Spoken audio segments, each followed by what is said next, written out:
मध्य प्रदेश के गृह मंत्री जो हैं वे मूवी में दीपिका पादुकोण के भगवा रंग के कपड़े पर सवाल उठाते हैं और ऐसे कुछ उलूल जुलूल बात करते हैं क्योंकि उनको ऐसे उलूल जुलूल बातों से वोट मिलने वाला है क्योंकि वो सरकार में है, हर मामले में फेल है, बेरोजगारी, महंगाई, हर चीज़ पे वो फेल हैं। तो उनको अपनी फेलियर छिपाना है और फेलियर छिपाने के लिए उनको किसी के कपड़े निहारने हैं तो मूवी के गाने निहारने हैं, तो वो ऐसी बातें करेंगे। जबकि हम सब जानते हैं कि मूवियों को रिव्यू रिव्यू करने का एक सेंसर बोर्ड होता है, एक अलग पूरा तरीका होता है, उसका एक सिस्टम होता है। उसके बाद भी ये सारे लोग जानबूझकर ऐसा करते हैं।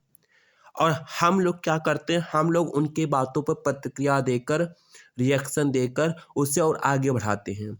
और इस क्रम में क्या होता है कि उनकी नफ़रतें जीत जाती हैं और प्यार मोहब्बत की बातें हार जाती हैं, ज़रूरत मुद्दे गायब हो जाते हैं। अब यहाँ पर भी कुछ लोग इस वीडियो में कही गई बातों को नहीं सुनेंगे, नहीं ध्यान देंगे, वे मेरे शक्ल पे टिप्पणी करने लगेंगे कि मैं कितना खराब दिखता हूँ, कोई कपड़े पे टिप्पणी करेगा, कोई किस और चीज़ पे टिप्पणी करेगा। वे ज़रूरी बातों पर कोई बात नहीं करता है और यही सबसे बड़ी समस्या है। कोई मंत्री, कोई एमपी ऐसे फालतू बातें कर देता है, हम लोग उसी के पीछे लग जाते हैं, सारे के सारे लोग। और जो ज़रूरी बातें हैं, जो असली बातें हैं, ज़मीनी मुद्दे हैं, उससे सबका ध्यान भटक जाता है। अभी लोकसभा में मंत्री जी ने बताया कि कितनी केंद्र सरकार की सीटें मतलब पद खाली हैं, स्वीकृत पद खाली हैं, उस पे भर्तियाँ नहीं हो रही हैं और इधर से बेरोज़गारी बढ़ती जा रही है। तो बेरोज़गारी बढ़ने का सबसे बड़ा कारण है कि पद नहीं भरे जा रहे हैं। नीचे से लेके ऊपर तक लाखों पद खाली हैं, लाखों वैकेंसीज़ पे उस पे पोस्टिंग नहीं हो रही है।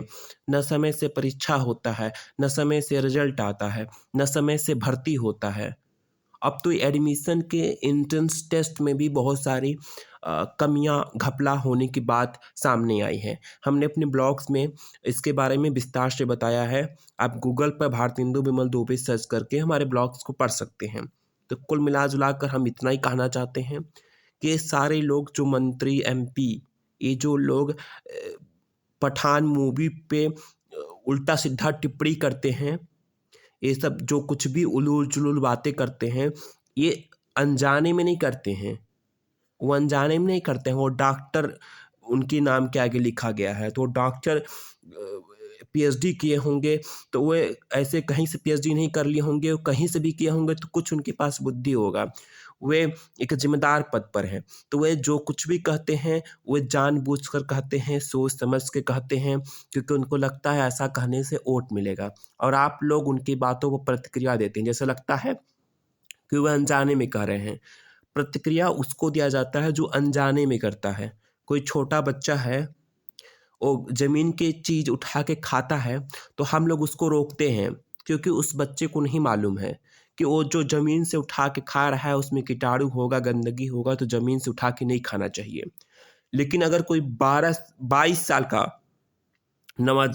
नौजवान युवक ज़मीन से कुछ उठा के खाता है, तो आप उसे ना समझाइए कि वो ज़मीन से उठा के क्यों खा रहा है। क्यों? क्योंकि उसको पता है कि क्या वो कर रहा है। उसको पता है, अगर मतलब उसकी समान बुद्धि ठीक है, अगर वो पागल नहीं है, तब तो उसको पता है। और अगर नहीं भी पता है तो आप एक बार उसको बताएँगे, बार-बार आप उसको नहीं बताएँगे। अगर वो बार-बार वही काम करेगा तो आप समझेंगे कि ये जानबूझ के कर रहा है, उसको उससे कुछ फ़ायदा मिल रहा है। आप समझ रहे हैं ना हम क्या कहना चाह रहे हैं? तो ये सारे मंत्री-संतरी जो मूवीज़ पर और इधर-उधर की बातें करते हैं, ये सब लोग जानबूझ के करते हैं। तो आप बार-बार उनको प्रतिक्रिया देकर उनकी बातों को और आगे बढ़ाते हैं। उन पर उसका कोई असर नहीं होता है। उल्टा क्या होता है, वे जो चीज़ को मेन स्ट्रीम में लाना चाहते हैं, वो जिस चीज़ पे बात कराना चाहते हैं, वही चीज़ पे बात होने लगता है और असली मुद्दे जो हैं, वह गायब हो जाते हैं। चाहे वो चीन का भारत पर घुसपैठ, गंदा घुसपैठ करने का बात हो, चीन का सामान भारत में बढ़ता जा रहा है उसकी बात हो, बेरोज़गारी की बात हो, महँगाई की बात हो, सड़कों पर इतने गड्ढे हो गए हैं उसकी बात हो, कोरोना वैक्सीन की बात हो, बढ़ते हार्ट अटैक के मामले की बात हो, या जो भी ज़रूरी चीज़ें हैं हमारे आस-पास बहुत सारे ज़रूरी चीज़ें हैं धरती पर। कूड़े की बात हो, इन सब चीज़ों को ढकना है क्योंकि वो सत्ता में हैं। तो वो लोग ऐसी उलूल-जुलूल बातें करेंगे, लेकिन आप उन उलूल-जुलूल बातों पर प्रतिक्रिया देना बंद कीजिए और असली बातों पर, असली मुद्दों पर टिके रहिए, जिससे हमें आप पर हमारे हमारा और आपका जिस पे सरोकार जुड़ा हुआ है। अब इसका मतलब ये लोग क्या चाहते हैं कि भगवा कलर का अंडरवियर, अंडरगारमेंट्स बनना भी बंद हो जाए? तो भाई सरकार में आप हो, केंद्र में आपकी सरकार है, एमपी ज़्यादा आपके हैं, अ, राज्यों में 11 राज्यों में आपकी सरकार है, 7 राज्यों में एनडीए की सरकार है, नगर परिषदों में आपकी सरकारें हैं, तो फिर कानून बना दो कि भगवा कलर का अंडरगारमेंट्स नहीं बनेगा, भगवा कलर की कपड़े नहीं बननी बंद हो जाएँ। तो आप ऐसा कर दो, कौन रोक रहा है आपको? सरकार आपकी है, तो करना आपको है। कब तक नेहरू को गाली देकर काम चलाओगे? कब तक? 8 साल, 9 साल सरकार बहुत बड़ी बात होती है। कई राज्यों में आपकी 15 साल सरकार है, 27 साल सरकार है।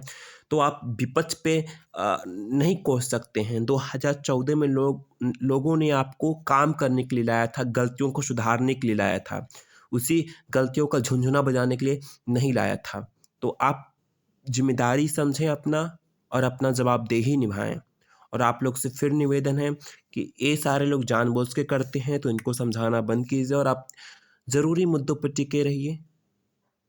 ये लोग तो ऐसा अंट-शंट बोलते रहेंगे, किसी दिन ये लोग कहेंगे कि संतरा मत खाओ भगवा कलर का है, तो ये लोग कुछ भी कह सकते हैं। इन लोग का जैसे दिमाग आउट ऑफ कंट्रोल हो गया है और इसीलिए हम कहते हैं कि अब जनप्रतिनिधियों को कुछ शैक्षिक योग्यता लागू किया जाना चाहिए। उत्तर प्रदेश में ग्राम प्रधान बनने के लिए शैक्षिक योग्यता होना ज़रूरी है, साक्षर होना ज़रूरी है। पता नहीं 8वीं 9वीं पास तक की डिग्री होनी ज़रूरी है।